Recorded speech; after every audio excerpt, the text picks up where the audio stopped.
Welcome to Shallow DeepDive, where we take a deepish dive into the shallow world of branding, advertising, and creative. I'm Joe Qualls. Today, we're diving into our work for Andromeda Robotics.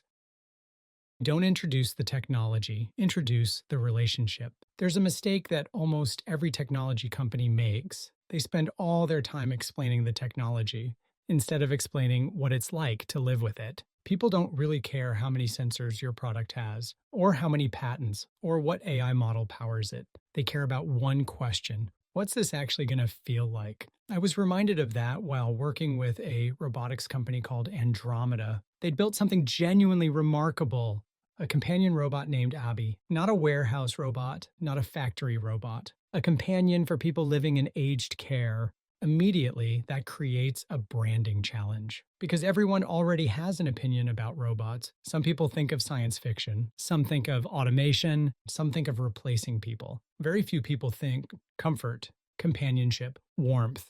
And yet, that's exactly what Abby was designed to provide. Our brief wasn't really to launch a robot, it was to introduce a personality. That changes everything. Imagine meeting a new person. You wouldn't walk up and list their specifications. You wouldn't say, they're 1.7 meters tall, weigh 70 kilos, and have an excellent memory. That's not how humans meet.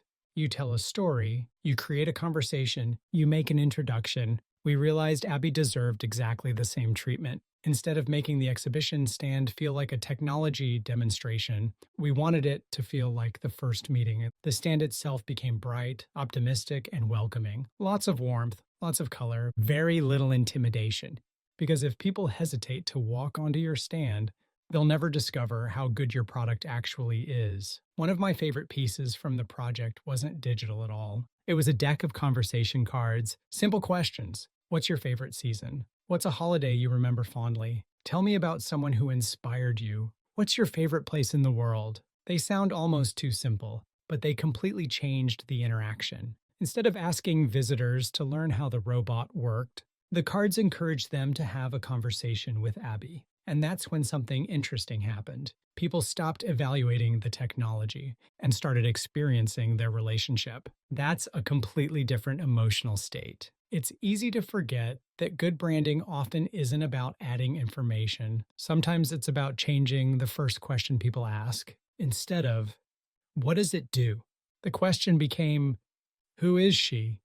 That's a much more human place to start. Everything else flowed from there. The messaging, the exhibition graphics, the photography, the banners, every piece was designed to make the technology feel approachable before anyone worried about the technical details. There's a line in the case study that I still really like. Introduce the robot the way you'd introduce a friend, because that's exactly what we were trying to do. Not pretend the technology wasn't sophisticated. It absolutely was. But sophistication isn't what creates trust. Familiarity does. The more familiar something feels, the more willing people are to engage with it. I think that's becoming one of the biggest branding challenges of the next decade. We're surrounded by increasingly intelligent technology, artificial intelligence, robotics, automation. Most companies are racing to tell us how advanced their technology is. I'm not convinced that's the most interesting story. The companies that will win will be the ones that make advanced technology feel comfortably human,